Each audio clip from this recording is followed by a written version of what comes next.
Je pense que c'est tellement difficile de vivre.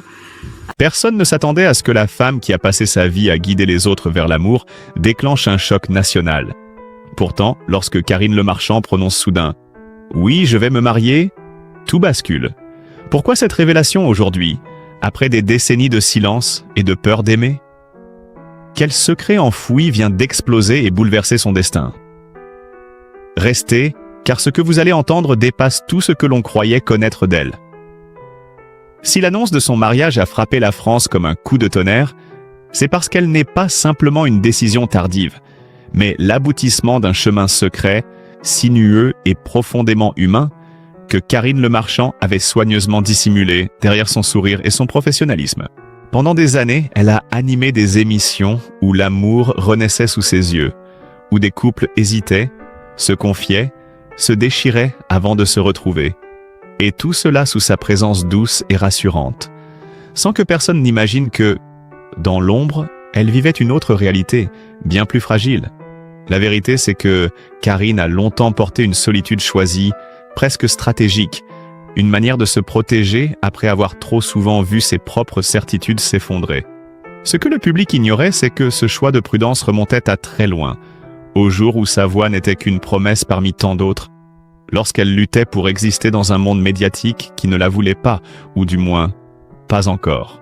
Car avant de devenir la confidente de millions de téléspectateurs, elle a connu l'humiliation silencieuse des castings refusés, la brutalité froide du non répété sans explication, les couloirs impersonnels où on lui rappelait qu'elle était trop différente pour rentrer dans les standards de l'époque. Chaque refus creusait en elle une méfiance nouvelle, non seulement envers le milieu, mais envers l'idée même de se laisser porter par quelqu'un, de dépendre d'un regard, d'un soutien, d'une présence. Elle avait appris à compter sur elle-même presque à l'excès, comme si chaque geste d'autonomie construisait une forteresse autour de son cœur. Pourtant, ce que personne ne voyait, c'est que cette force apparente avait un prix, une fatigue émotionnelle jamais avouée, une retenue qui lui collait à la peau même dans les moments les plus intimes. Lorsqu'elle arrivait sur les tournages, accueillait les agriculteurs, souriait, écoutait, comprenait, elle devenait un refuge pour eux, mais qui, à son tour, devenait son propre refuge. Le soir, en rentrant chez elle, la maison silencieuse lui posait une question qu'elle repoussait depuis des années. « Et toi ? Quand te donneras-tu enfin la permission d'aimer ?» Cette question la poursuivait dans les couloirs des studios, dans les trains après les tournages, dans les longues nuits où elle repassait mentalement les histoires des autres, comme pour éviter de regarder la sienne.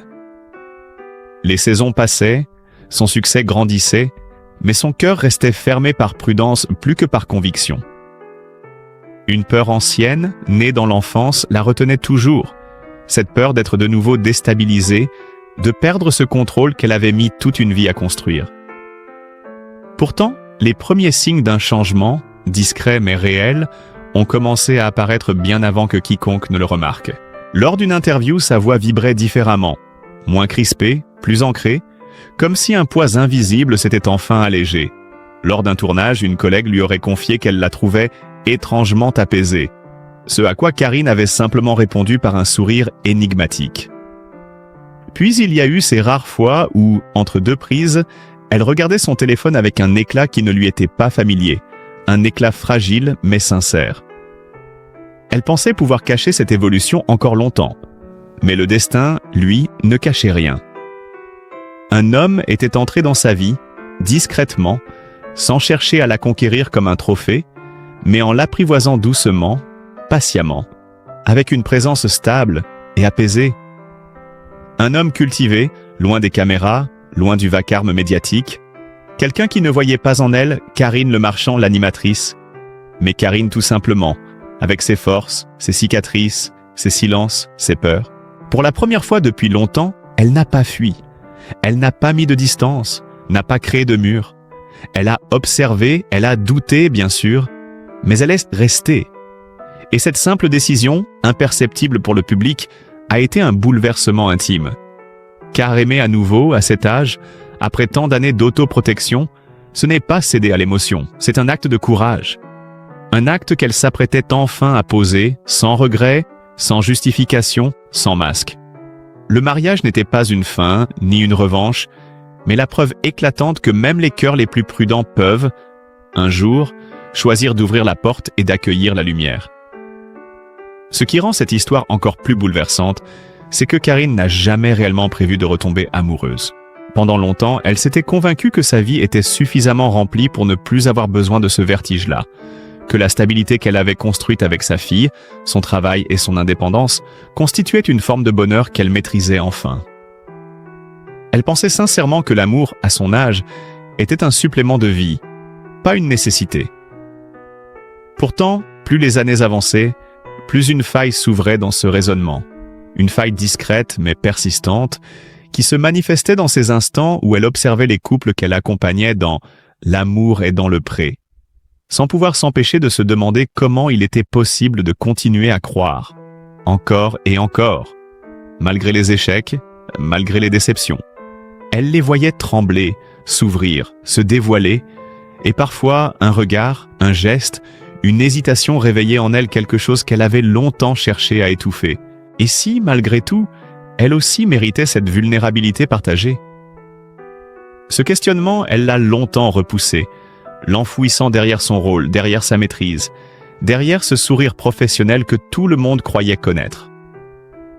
Mais il revenait, tenace, chaque fois qu'elle était seule dans sa cuisine le soir, ou lorsqu'elle refermait la porte de son appartement après une journée entière passée à écouter les confessions d'autres personnes.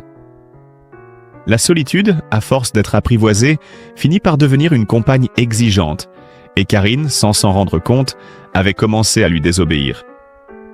Elle se surprenait à rêver non pas d'un grand amour, mais d'une présence calme, d'un regard qui ne demanderait rien, d'une respiration qui se mélangerait à la sienne. C'est dans cet espace fragile qu'il est apparu, lui, presque comme une réponse silencieuse à toutes les questions qu'elle n'osait plus poser.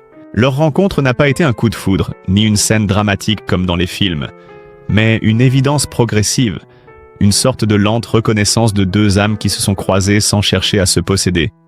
Au début, Karine restait prudente, testant la solidité du lien, vérifiant en secret si son propre cœur n'était pas en train de lui jouer un tour.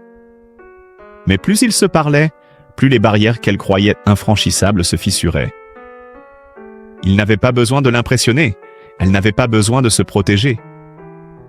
Tout se faisait sans effort, sans lutte, sans crainte de se perdre. Cette simplicité-là, elle ne l'avait jamais vraiment connue auparavant, et c'est précisément cela qui l'a déstabilisée le plus. Parce que lorsqu'une femme a passé des décennies à tout contrôler pour ne pas souffrir, accepter la douceur devient un acte révolutionnaire. Au fil des mois, elle s'est surprise à rire plus souvent, à respirer plus profondément, à vivre moins dans la retenue. Ses proches l'ont remarqué avant qu'elle-même n'en prenne pleinement conscience. Une amie lui a dit un jour « Tu n'es plus dans la survie, tu es dans la vie ». Cette phrase, simple en apparence, a agi comme un électrochoc. Elle s'est alors rendue compte qu'à force d'être forte pour tout le monde, elle avait oublié d'être vulnérable pour quelqu'un. Et c'est cette vulnérabilité assumée, cette permission qu'elle s'est enfin accordée, qui l'a conduite vers ce choix inattendu mais profondément cohérent, celui de se marier. Non pas pour combler un vide, mais pour célébrer une rencontre qui l'a remise au monde. Lorsque Karine comprend enfin qu'elle n'est plus en train de fuir mais de construire, quelque chose s'apaise définitivement en elle, comme si les années d'efforts, de résistance et de solitude prenaient soudain un sens qu'elle n'avait jamais osé formuler.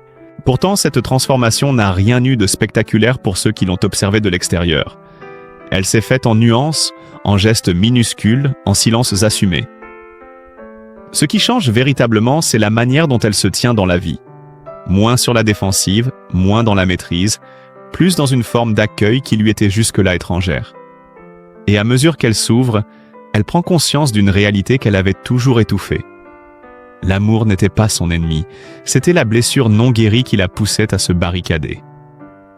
Une blessure façonnée par son enfance, par la séparation de ses parents, par le courage silencieux de sa mère qui lui avait appris à tenir debout, coûte que coûte, même quand le sol tremblait. Ce modèle de force, admirable mais exigeant, lui avait donné une armure si épaisse qu'elle avait oublié qu'elle pouvait parfois la déposer. Pour aimer, il fallait accepter cela. Ne plus chercher à tout porter seul, ne plus croire que la vulnérabilité est un aveu de faiblesse. Ce travail intérieur immense, elle l'a traversé presque en secret, dans ces moments où elle regardait sa fille Asti grandir, où elle repensait à toutes les décisions qu'elle avait prises pour la protéger, parfois au prix de son propre bonheur. Elle se souvenait des nuits où, une fois Alia endormie, elle s'asseyait dans le salon désert en se demandant si son destin était de toujours tenir, comme sa mère l'avait fait.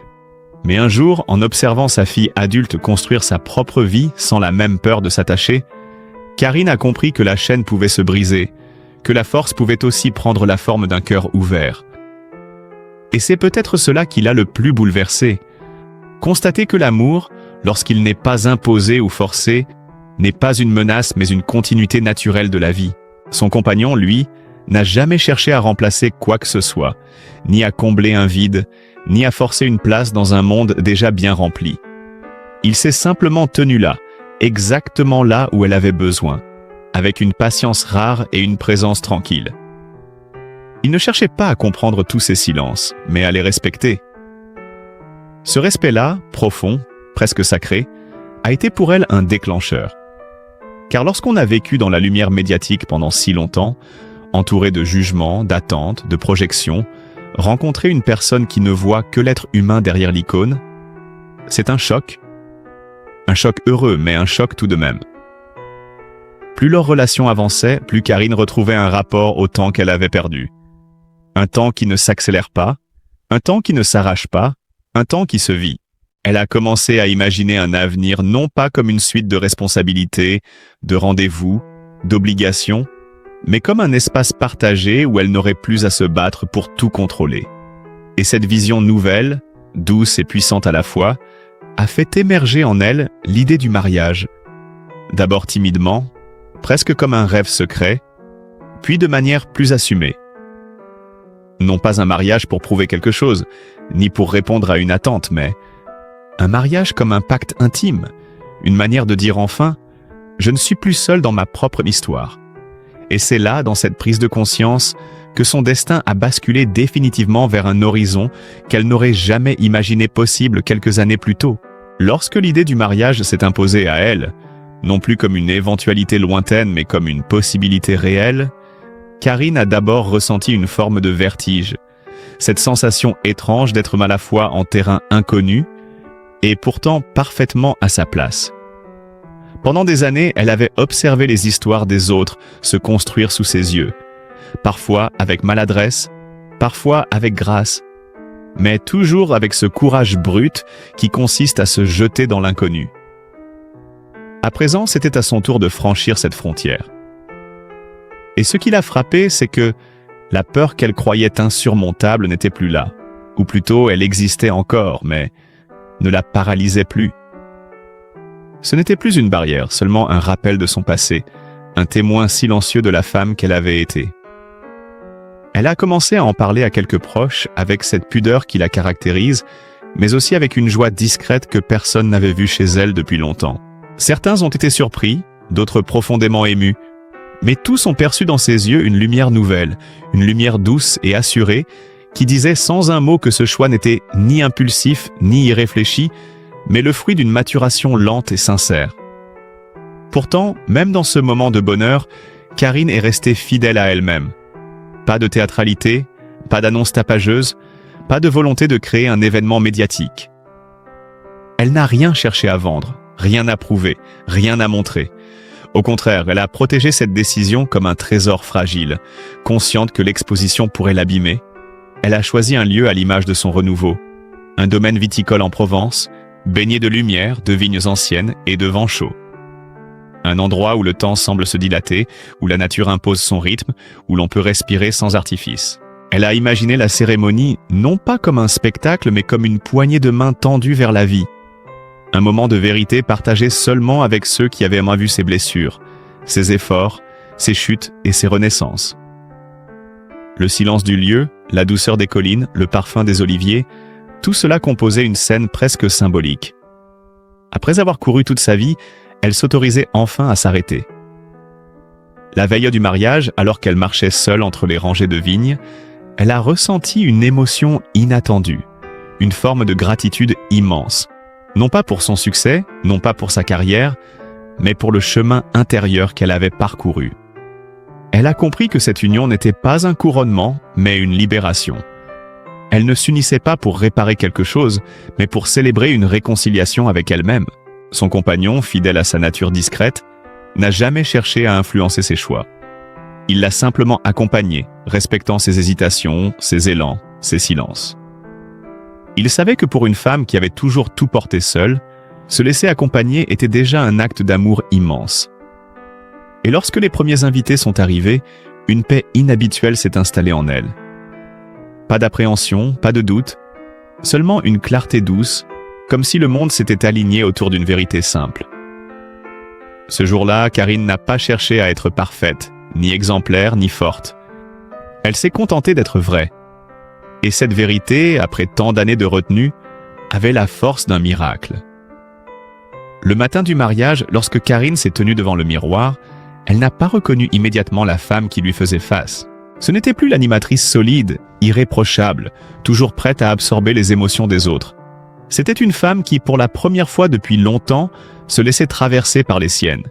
Dans ses yeux, il n'y avait ni crainte ni réserve, seulement une douceur mêlée d'étonnement, comme si elle découvrait une version d'elle-même qu'elle avait perdue en chemin. Sa robe, simple et fluide, glissait sur elle sans ostentation, comme une seconde peau. Elle n'avait rien choisi pour plaire, tout pour être en accord avec son propre rythme intérieur. Lorsque sa filleule est entrée dans la pièce, un silence chargé d'émotions s'est installé entre elles. Un de ces silences qui disent plus que n'importe quel discours. Alia a compris instantanément ce que sa mère avait mis des décennies à accepter. Elle était prête, enfin, à ne plus avancer seule.